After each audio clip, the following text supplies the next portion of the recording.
Welcome to State of Mind, Being Human and Living Well, broadcasting on KSQD Santa Cruz on 90.7 FM and live streaming at ksqd.org. I'm the producer and host, Deborah Sloss, licensed marriage and family therapist, and my pronouns are she, her. Today we're going to be discussing traumatic brain injury, or what is often referred to as TBI, and the impacts these injuries can have on mental health.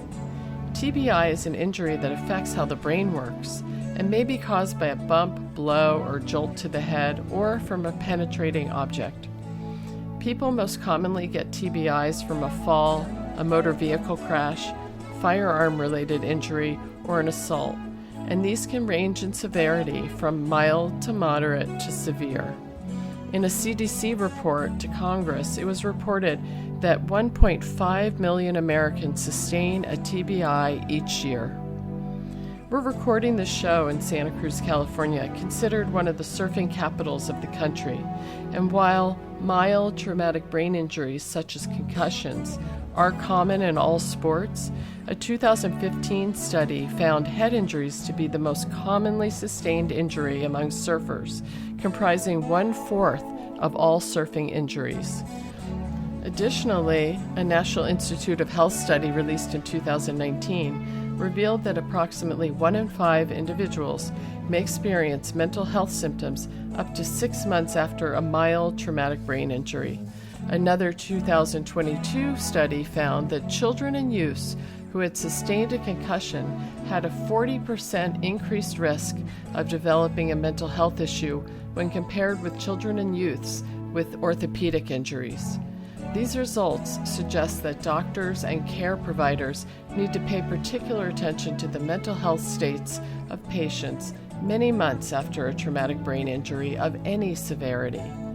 Today, we'll hear one person's experience of surviving and recovering from an assault causing a severe traumatic brain injury, and talk with our expert guest about the range of severity, common mental health symptoms, treatments, and recovery strategies for traumatic brain injuries. I want to warn listeners that today's show includes some graphic descriptions of violence. Let me tell you more about the guests with us today. JoAnne Jones was raised in San Francisco and now divides her time between Santa Cruz, California, and Northampton, Massachusetts. In her professional life as a professor of social work and human services, she's taught at the University of Calgary, the University of Massachusetts, Amherst, and for 25 years at Springfield College. At age 62, she was assaulted by a stranger wielding a hammer.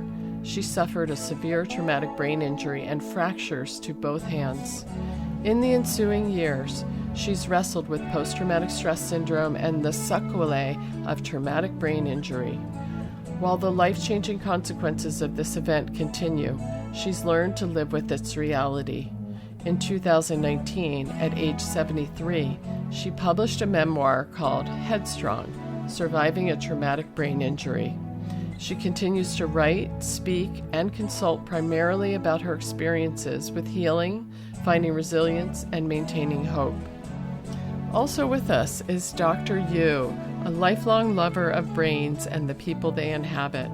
She received her Bachelor's of Arts in Neuroscience and Behavior from Vassar College, where she focused her studies on how various environmental, behavioral, and medical interventions can influence neurological recovery after injury to the central nervous system. After graduating from Rutgers, New Jersey Medical School, she completed residency in physical medicine and rehabilitation at Temple University Medical Center, Moss Rehab. She then completed fellowship in brain injury medicine at NYU Rusk Rehabilitation, where she honed her skills and expertise in rehabilitative care for a wide spectrum of neurological injury, including mild to severe traumatic brain injuries. She now lives in Aptos, California with her husband and dog and provides comprehensive inpatient and outpatient rehabilitative care to people of all ages in Santa Cruz. So welcome, JoAnne and Dr. Yu, to State of Mind. Thank you both so much for being here with us today. Thank you. Thank you for the invitation. It's a pleasure. Thank you for having me today. Dr. Yu, let's start with you. Can you define what traumatic brain injury is and give us an idea of the spectrum of the severity of this condition? So, traumatic brain injuries are, as you mentioned, an incredibly common type of injury, but they can have really severe impacts on people's lives. How they happen is pretty much a given. It's a trauma, although it doesn't always have to be a blow to the head. It could even happen from a whiplash injury. And all that's happening when you have a TBI is that in your head, you have your brain, and the brain is full of neurons. And when a force is applied to the head, whether it be a blunt trauma or even a whiplash injury, the neurons in your brain actually stretch because of rotational forces on the head. And when those neurons stretch, there's dysfunction of neurons within the brain. And when there's dysfunction of neurons, not everything's working perfectly well. And that spectrum of injury can be very mild to very severe. And on the mild end of the spectrum, this is what we consider to be in the realm of concussion, right? These are temporary, transient neurological changes without really underlying structural change, such as injury that's lasting to the axons of these neurons. Whereas when you move on to more moderate and severe brain injuries, these tend to be, of course, more intense, right?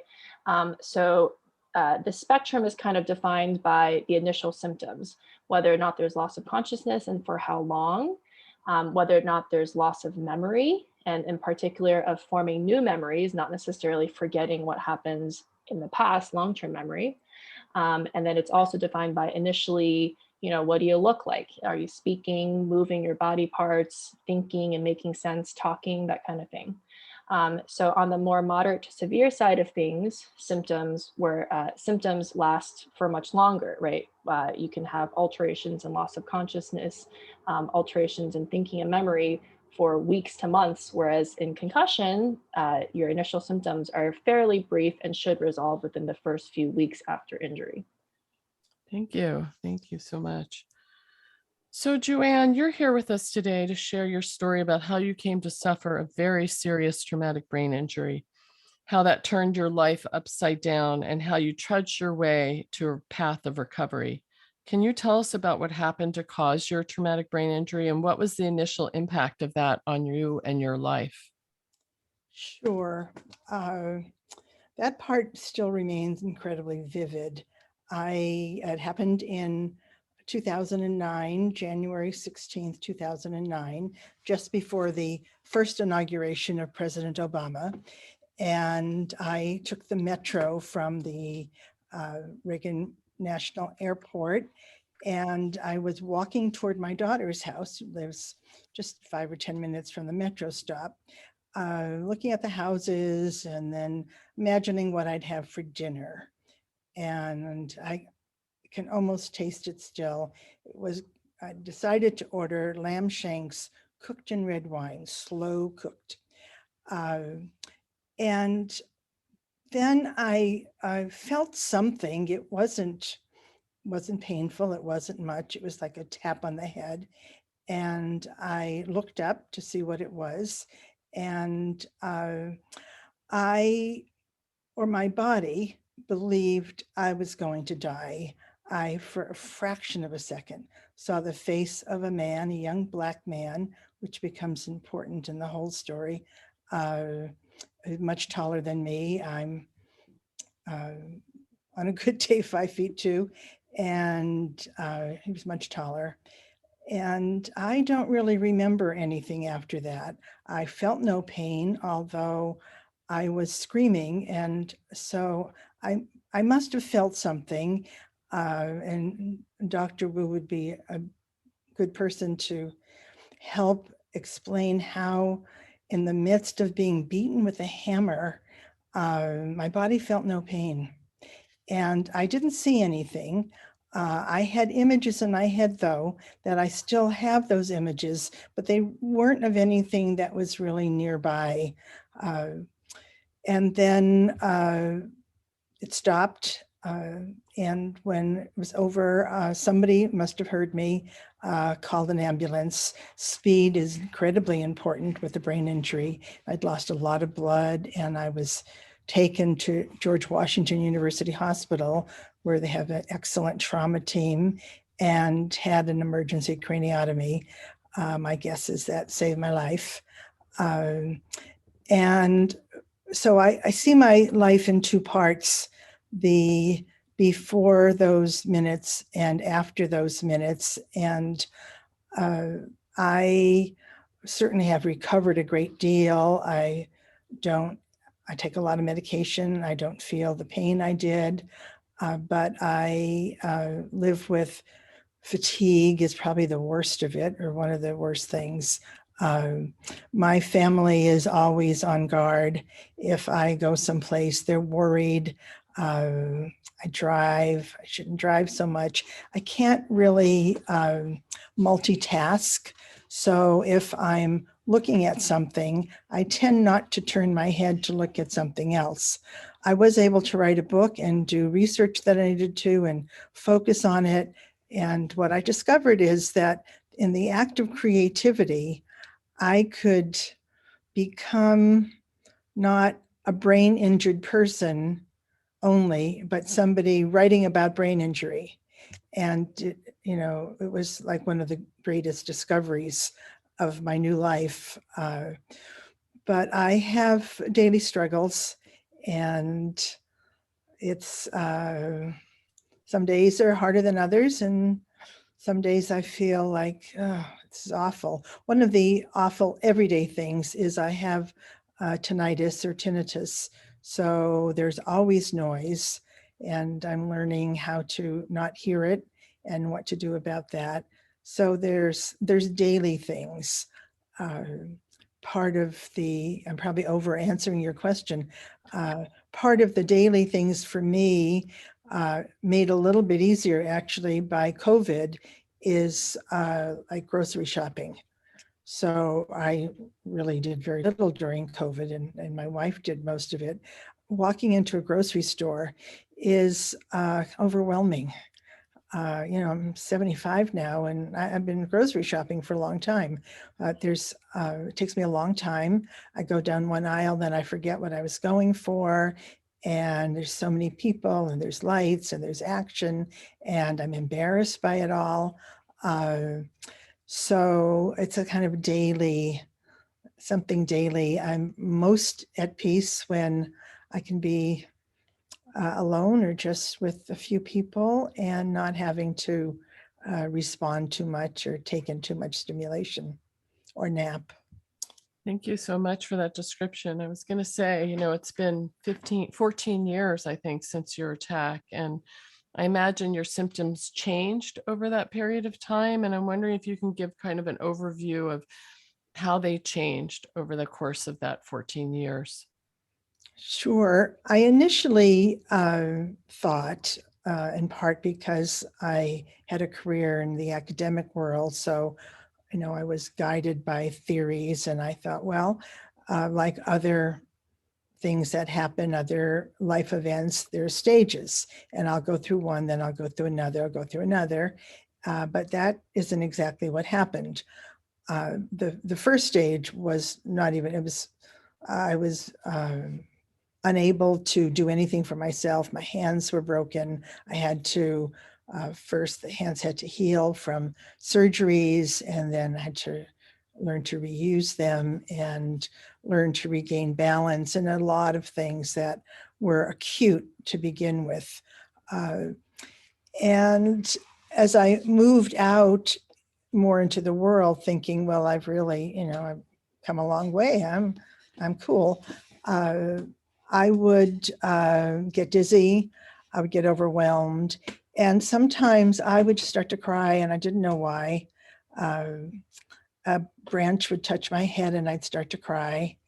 And I began took me a long time to accept the fact that there was something that wasn't going to go away, and I had to learn to live with it. And living with it was a kind of everyday exercise. And some days are smoother and some days are harder. I would say that a turning point was the writing of my book and the creative energy that it required. And I've continued to write because of what it does for me. It really helps me be energized. I've also learned how to meditate, and that mindfulness, trying to stay in the moment. Being near a beach helps a great deal. And my dog helps a lot. And so I rely on her to keep me in the moment, which she does quite well.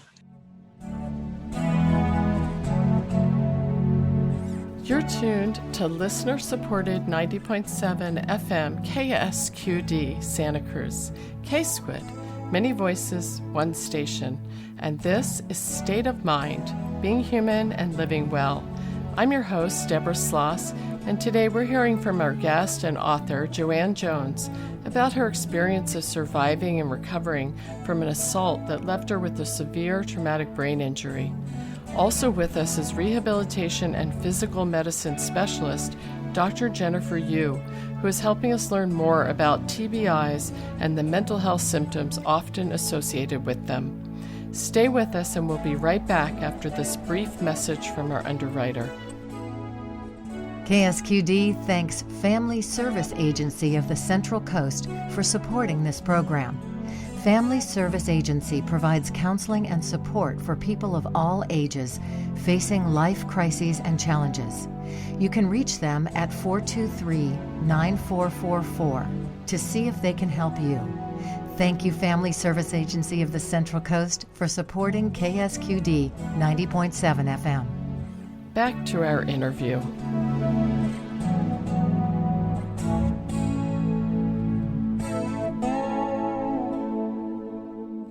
Well, as we come back from the break, I want to turn to you, Dr. Yu, and I'm wondering, as you listen to JoAnne's horrible attack and subsequent brain injuries, in what ways were her experiences common to patients you see and treat, and in what ways may her experiences have been unusual or unique? So I want to circle back and kind of talk about the symptoms that come along with traumatic brain injuries, because JoAnne's experience is pretty exemplary of what people go through. Of course, everyone's individual experience is unique and their recovery paths are also unique. But in general, I just want to kind of go over, the things we typically see. Now, your brain is, really the center of your universe. It contains all the things that make us what we think is quintessentially human, right? When you suffer from a traumatic brain injury, because of the way that the brain is situated in the skull, it's cradled in a way so that when you're running, walking around, jumping, it's not moving, right? Because if it were, then we'd all be really in a pretty dire state. So what happens is, because of the way that the brain is cradled, when you do experience a jolt to the head, a change in, a sudden change in movement and force, the areas of the brain that tend to be injured the most are the frontal and the temporal lobe. So that's the part in the very front and the parts in the side. And these are parts of the brain that have a lot to do with executive function, right? It's essentially a filter, a part of the brain that lets us have more complex thought. It reviews the things that are going on outside, processes them to be experienced internally, and vice versa.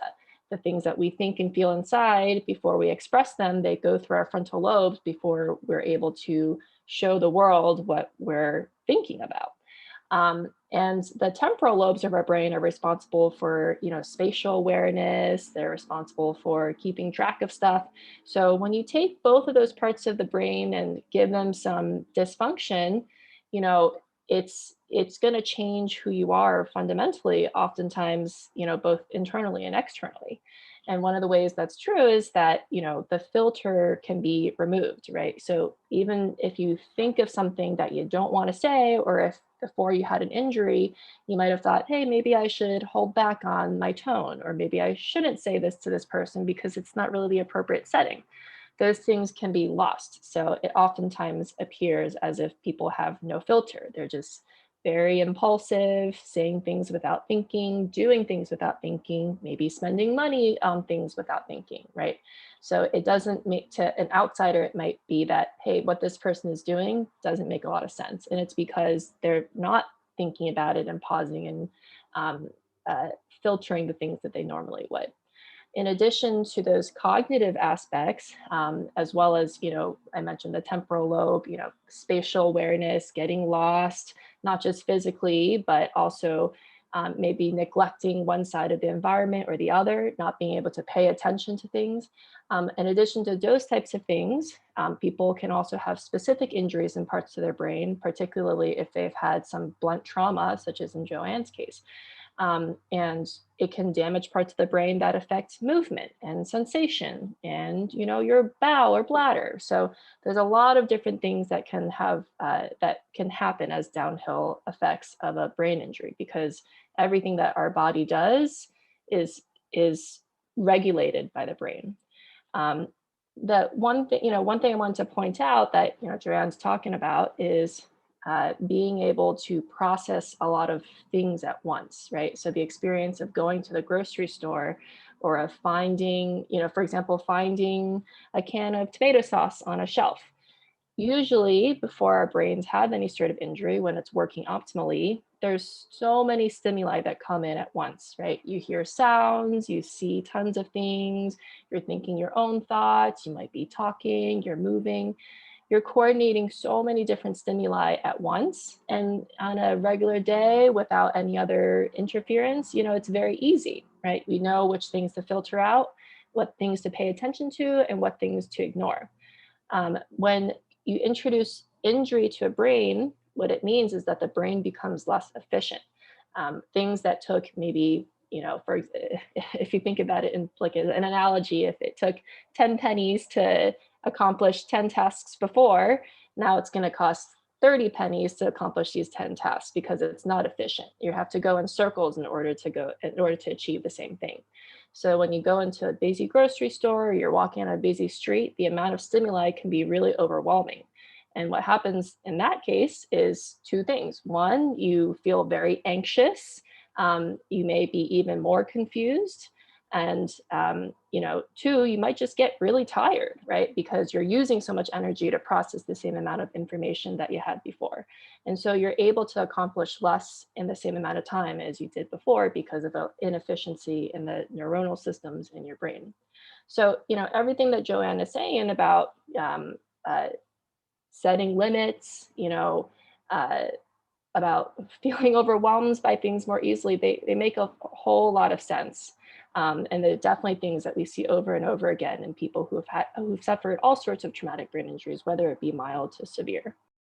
That was a beautiful description. And I'm wondering if you could specifically touch on the mental health related symptoms that are commonly associated with traumatic brain injury, and which symptoms might be associated depending on the severity of the injury. Sure. So, in terms of mental health symptoms, an interesting thing that I'll say is that people who have mild injuries, such as concussions, sometimes we actually see, differences in this subset of the population compared to the moderate to severe brain injury population. And a lot of this comes from, I believe, self-awareness. When you have a mild injury like a concussion, you're still talking and walking and thinking and speaking, and you're still doing all those things. And the visible effects of the injury are much less than if you have a moderate or severe injury, where you can have total disorientation, you could be in a coma, you could not be able to walk or talk or swallow, So in the more, severe end of the spectrum, initially the anxiety or agitation, like those things may not be as apparent in the immediate phase until people gain a little bit more awareness and can keep track of what's happening. Because part of what's happening in those most severe injuries is that new memories aren't being formed well. So if you can't remember what's bothering you, then it's probably not going to really bother you that much unless it's a very, focal thing, a focal irritant, right? So across the board, though, things that are really common are depression, anxiety. In early stages of, moderate to severe brain injury, people deal a lot with confusion and agitation. And those things, the confusion and agitation more so come from like a lack of understanding what's going on rather than, and not being able to change their environment, right? Um, for example, if you've wet yourself and you can't find the words to express that, you're like like if you're a baby or if you're a person with a brain injury and you've lost those controls as well, it's not going to come out as, hey, I want to get change. It's going to come out as, I can't do anything, so I'm going to throw a fit. Yeah. But certainly as people become more aware, anxiety and depression become a huge part. PTSD, as JoAnne is saying, because these things happen due to trauma, right? A traumatic event, a single thing that happened that has changed the trajectory of your life. So naturally, we can understand how it would cause PTSD, post-traumatic stress, or other types of adjustment disorders. Something I wanted to ask you about, because I've sort of seen this clinically. I'm thinking about case like situations where maybe family members might notice that someone is seeming particularly anxious or particularly depressed, and because of the injury, their ability to have the watcher self is impaired. And so they may not be able to see that as well. And I'm wondering how you address that in your treatment, because it seems like that would be a common thing that might happen. Okay, so I think the way that I probably see this most in a clinical context is that, when I see patients, I always want to see them with someone else. I always like to have backup in terms of someone else who's observing them and not just their own reported state of being. A lot of times when you ask people how they're doing, they say, hey, I feel fine, I'm doing great, I'm walking around, I'm doing stuff, everything's okay. But if you probe deeper, like, how are your relationships with your family? They might say, well, it's not so good for some reason, and I'm not really sure why. But if you ask someone else, you can get more details, and they might tell you that actually behaviorally there's stuff going on that the person themselves is not aware of, or they're not reporting for some reason. But oftentimes it is the awareness thing, just not really catching what's going on, and therefore not really reporting it. And a lot of that is memory and concentration focus, as well as just simply, as you said, self-awareness, not really being able to understand that what they're doing is having a negative impact, or the way that they're behaving is reflecting some sort of underlying psychiatric or psychological impairment. Yeah, I'm really glad you shared that. And JoAnne, I want to come back to you because you have come such a long way since your attack. And I'm wondering if you would be able to identify kind of what you would consider distinct phases in your own recovery, and how would you describe those? Well, as soon as I heard the question, the first phase I would call despair.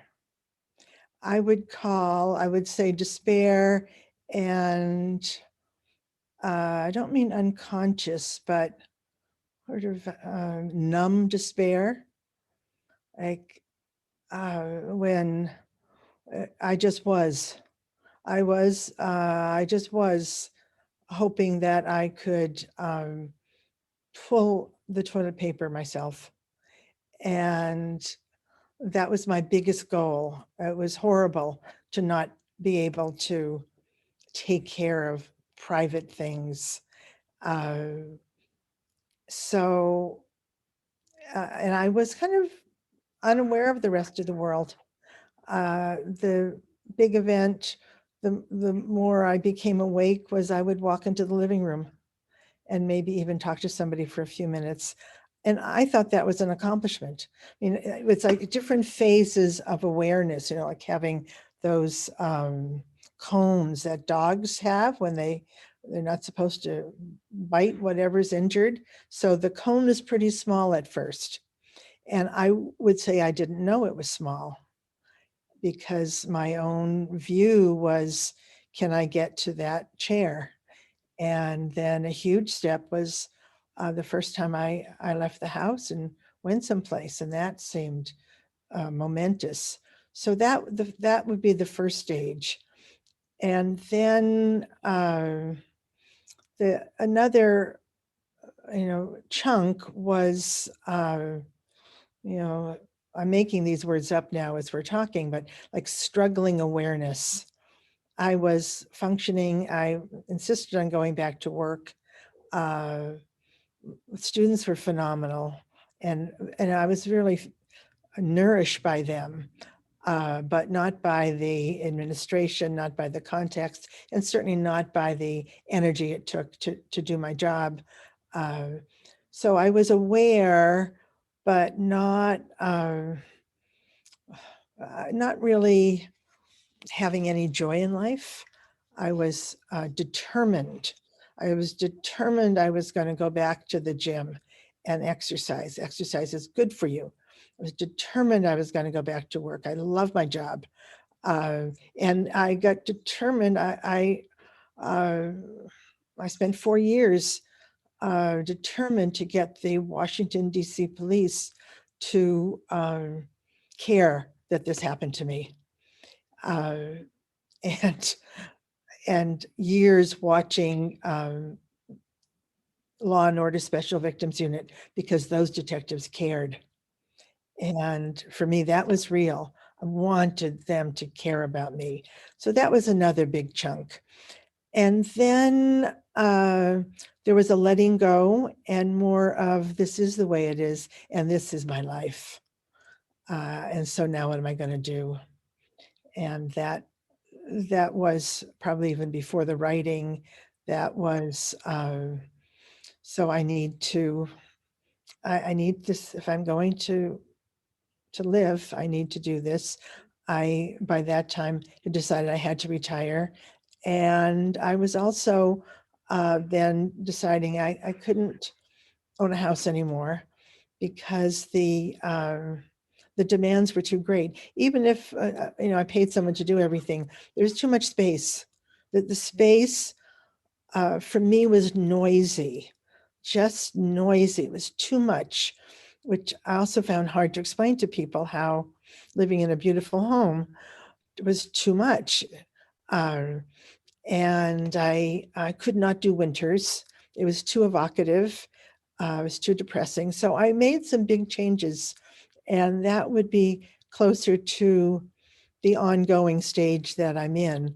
I've oversimplified things in some ways, but it's more of it is what it is, and I know for certain that I don't know what's going to happen next, and that nobody does.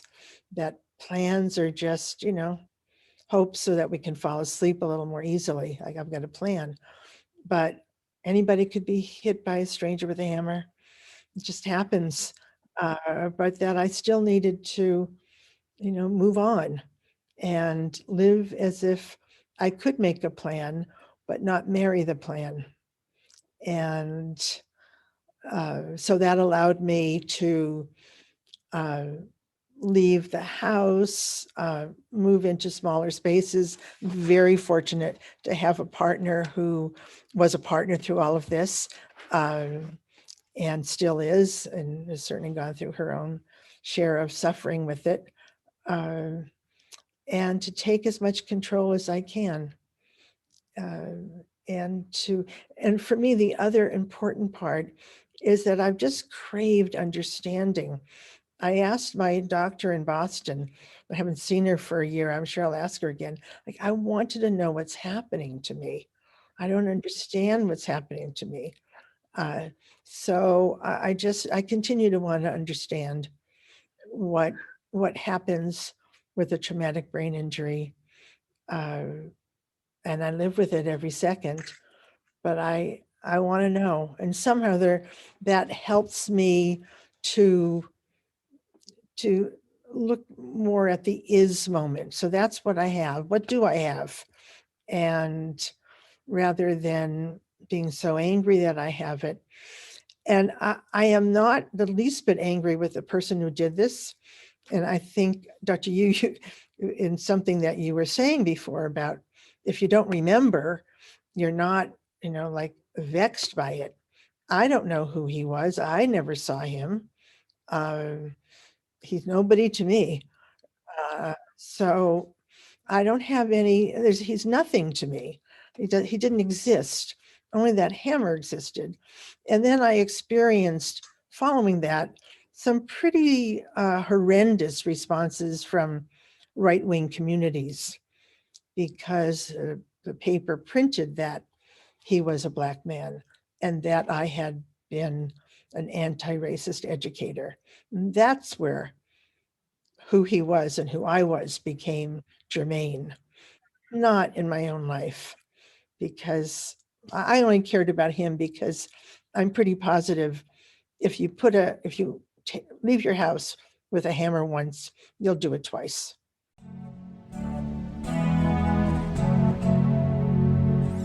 You're tuned to listener-supported 90.7 FM KSQD, K-Squid, community radio for the Monterey Bay. And this is State of Mind, being human and living well. We're also live streaming over the web at ksqd.org. You can find the podcasts of all our shows on Apple Podcasts, Google Podcasts, Spotify, Stitcher, on the KSQD website, and through your home smart speaker. I'm your host, Deborah Sloss, and today we're hearing from our guest and author, JoAnne Jones, about her experience of recovery from a severe traumatic brain injury that occurred when she was robbed and assaulted. Also with us is rehabilitation and physical medicine specialist, Dr. Jennifer Yu, who is sharing information about the mental health symptoms, treatment approaches, and recovery strategies associated with TBIs from mild to severe. I want to remind listeners that every State of Mind show has a resource list posted along with the show, and the resources we talk about today can be found at ksqd.org/state of mind. Now, back to our interview.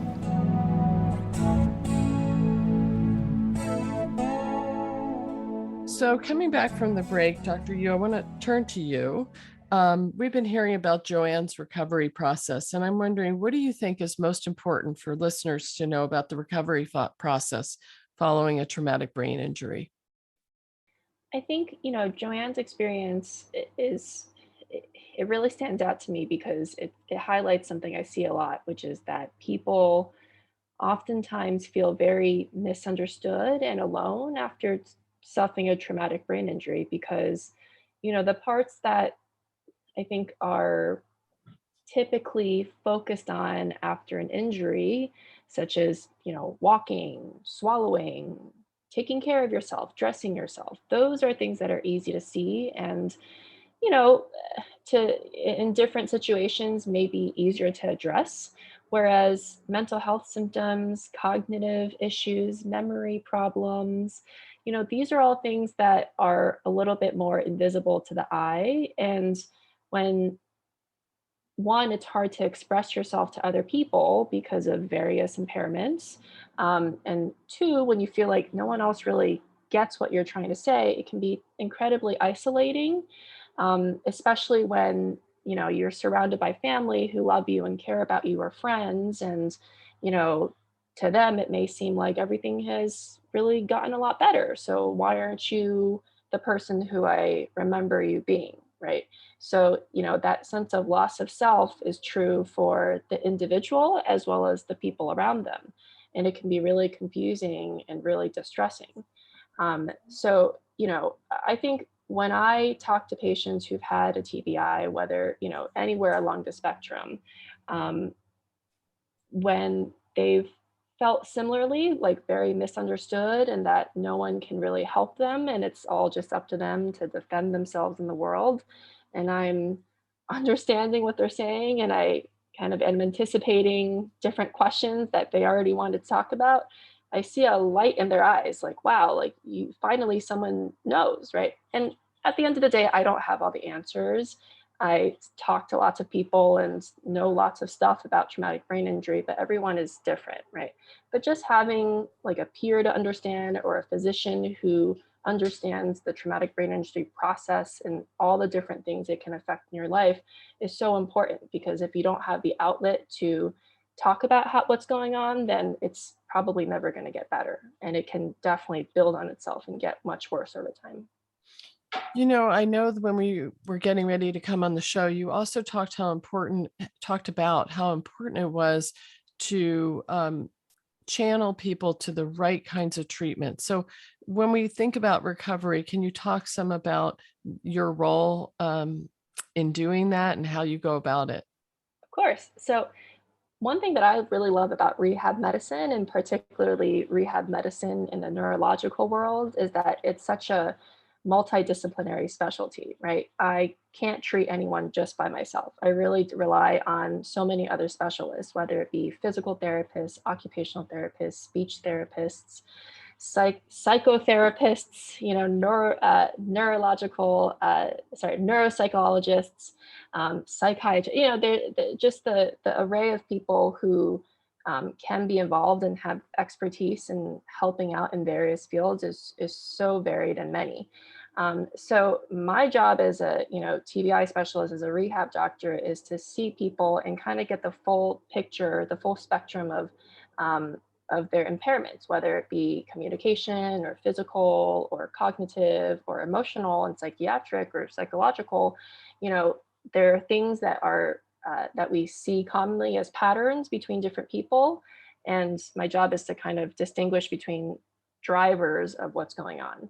So for example, in concussion patients, they all these things are true for, through the entire spectrum of brain injury, right? You can have issues with headaches, with sleep, with mood, with neck pain, vestibular issues, dizziness, stuff like that, visual issues. And when you leave any of those things untreated, they can spur everything else on, right? So if you have a terrible headache, you probably won't be able to sleep very well. If you can't sleep very well, you're probably going to be more irritable. If you're really irritable, you might give yourself a headache. And so if you don't address each individual symptom, then it can just snowball and get out of control. So my job is to figure out, hey, this is generally the complaint, right? I'm suffering with X, Y, and Z, but usually something is driving it. And, to distinguish those things and be able to treat them either medically or with a referral to another qualified specialist is really my job. Okay. And, because the show is about mental health, I wanted to ask you, JoAnne, whether you found that psychiatric medications were an important part of your recovery process. Yes, this would be another place where I didn't seek pharmacological help. I have, but I'm treated for these terrible headaches called ice pick headaches. And I've also been depressed. And there's a medication that treats, and in my case, really helps with both the headaches and depression. So, and I can tell if for whatever reason I'm off of that particular medication, even for a few days, I can just feel my body chemistry changing in terms of depression. I can feel it happening and the headaches return. So kind of, I know that it's really happening in, it is in my body. I have no question about the validity and utility of psychopharmacology in treating symptoms. And I know everybody has different opinions, and but some of those opinions are like they come from the same medical school I went to, which was no school. You know, so for me, the struggles and the daily discomforts of TBI are so much worse than side effects from medication. And I do take a fair bit of medication. I had a seizure 9 months after the injury, which I can see, Dr. You're nodding your head, which I was told at the time was to be expected. I didn't know it, but it was easily diagnosed, I guess. So I am now on a medication that helps. So and every medication has a side effect, and some of the side effects are fatigue. So for me, that's like another thing that I live with, rather than, oh, I don't want to take this because it makes me tired. I'll take a little bit more tired over depression that just um, puts a fog over life and on my body. I can feel my body just sagging a little, uh, and being lifted with the help of medication. Yeah, thank you for sharing about that. Dr. Yu, I'm wondering if you want to talk at all about the role of psychiatric medications in helping to support recovery Of after a course. TBI. Yeah, and I love hearing JoAnne talk because it's it really gives an insight into a lot of the patients that I see, and certainly everyone is different, and um, not everyone's treatment is the same, right? And there are people who are very sensitive to medications, people who've had bad experiences with medications. So it's hard to put a blanket statement on everyone. But I would say in general, people who have TBI or any other sort of medical illness, particularly neurological illnesses, people who are struggling with mental health, I always approach it as, what would you like to do, right? What are you comfortable with? Because some people don't want to talk to a psychotherapist. They're very anti. They say, hey, I just rather have a medication and just deal with it that way and get things over with. On the other hand, there are people who really are very against it. Like I said, they've had bad experiences, they have a mistrust of the medical system, et cetera, et cetera. And that's okay, right? Everyone's individual experiences is different. Everyone's body is a little bit different. So in those cases, I always say, if you want to talk to a psychotherapist, or if you have a close family member, even that, like you should, in general, talking about it is better than keeping inside and feeling misunderstood, like we were saying before, and feeling like no one can possibly gain access to what you're going through, because people do want to understand and help. When it gets to the point where talking isn't helpful, then maybe it's time to start thinking about other treatments like pharmacotherapy, right? Like medications. And oftentimes, like in JoAnne's case, we use antidepressants for multiple things besides just antidepressant properties.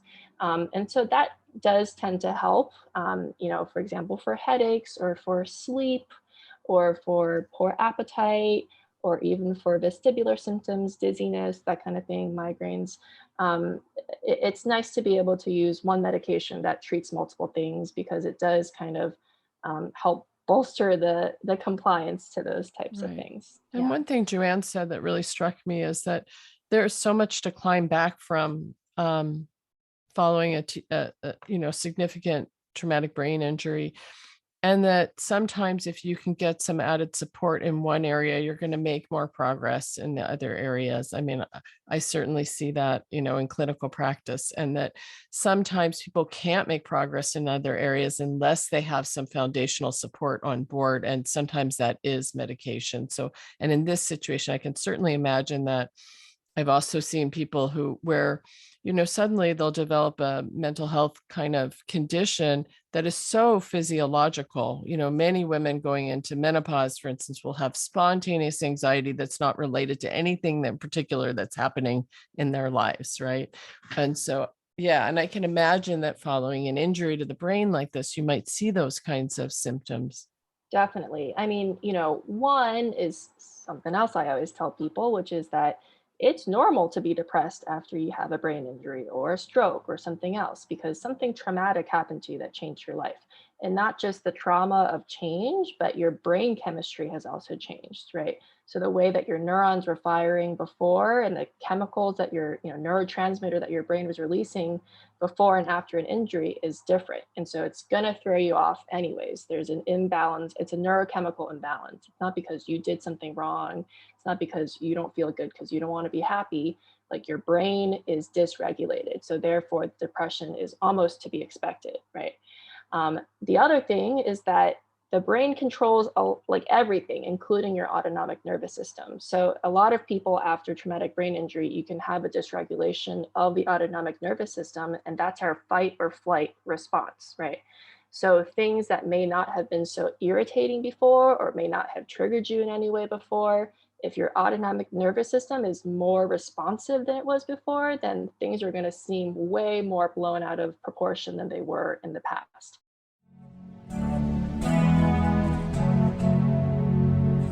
You're tuned to listener-supported 90.7 FM KSQD, K-Squid, many voices, one station.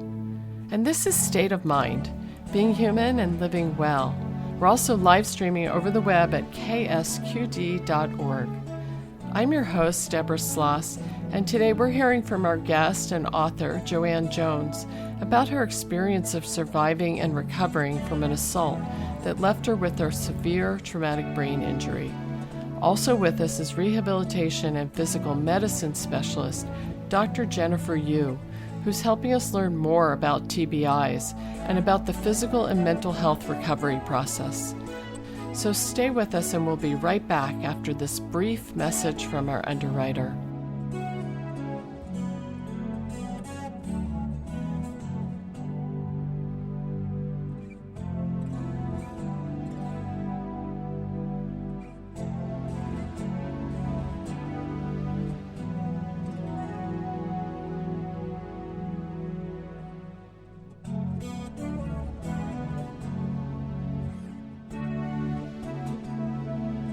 Back to our interview.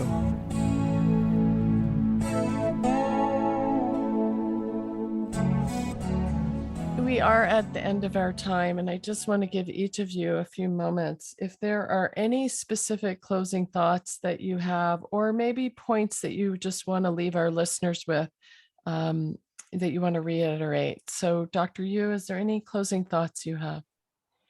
So I guess my closing thoughts would be that, if you or a loved one are suffering with the TBI and the kind of downfall of that, it's important to be kind to yourself, give yourself time, understand that what you and others or a loved one is going through is, you're not alone. There are people out there who understand what you're going through, and there are ways to help. And all it takes is kind of perseverance and patience, and kind of allowing yourself the space to have issues and also to be able to work with them. TBI is a really complex medical diagnosis, and it encompasses so many different things. And if you have an issue that you think might be related, or if you're not sure, reach out to a medical professional and ask. It never hurts to bring it up. It's better to speak than to hold your peace. JoAnne, are there any last thoughts you want to leave our listeners with? Yes, that you're not alone. We're a big community, and you're part of it, and you're not alone, and you'll be surprised who else might be experiencing what you are or could be helpful, and always reach out. And the other thought is that no matter, regardless of how what resulted in you having a TBI, it's not your fault. You didn't cause it. It's you're not responsible for having it, and be kind to yourself, both because you have it and in the can be long process of healing.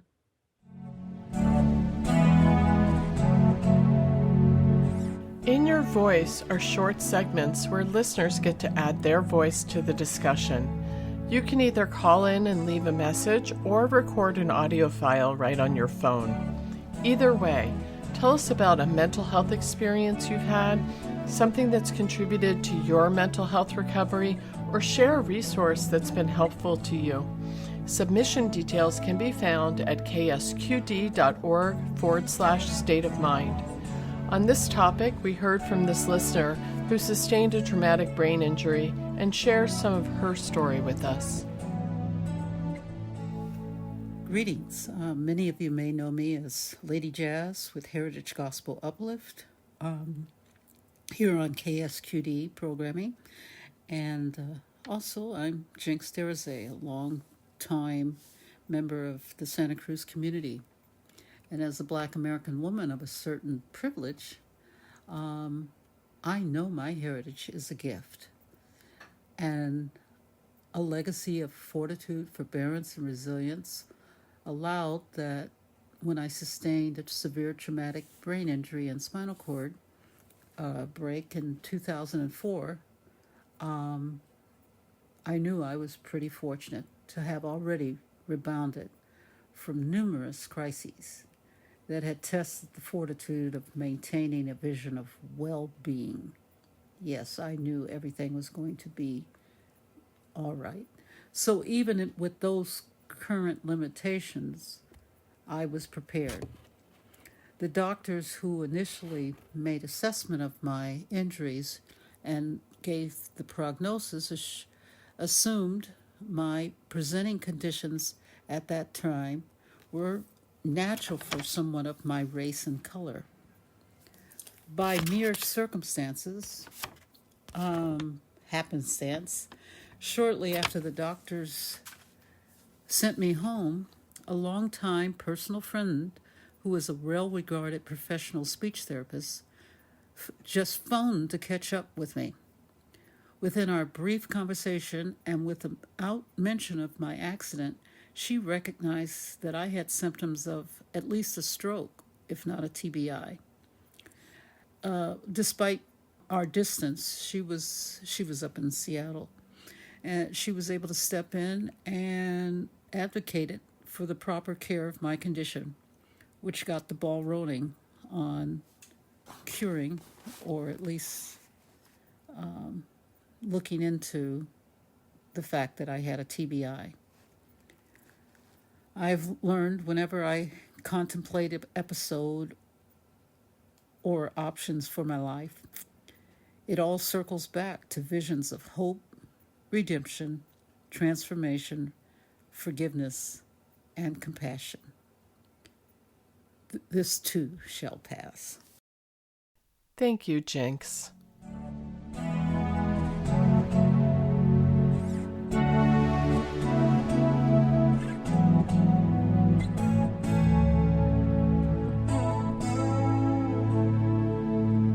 I want to say a huge thank you to our guests today, JoAnne Jones and Dr. Jennifer Yu, and thanks to you for joining us here on State of Mind, Being Human and Living Well. To hear more conversations about mental health and wellness, join us on the first Sunday and the second Monday of every month from 6 to 7 p.m. right here at K-Squid 90.7 FM. Special thanks to Jeannie Baldzikowski for audio production, to Jennifer Young for underwriting, to Lisa Herendine for research, and to Izzy Weiss for marketing. And thanks to acoustic guitarist Adrian Legg for composing, performing, and donating the use of our theme music. You can listen to all the past episodes of State of Mind or subscribe and get them delivered directly to your listening device on either Apple Podcasts, Google Podcasts, Stitcher, Spotify, or listen through your home smart speaker by saying play State of Mind with Deborah Sloss on TuneIn. If you like what you hear on State of Mind, please help the shows get heard by more listeners by leaving us a rating and a review on any of the podcast services. This is listener-supported community radio, KSQD Santa Cruz. Just remember, 90.7 FM, K-Squid, your ink spot on the dial. Stay with us.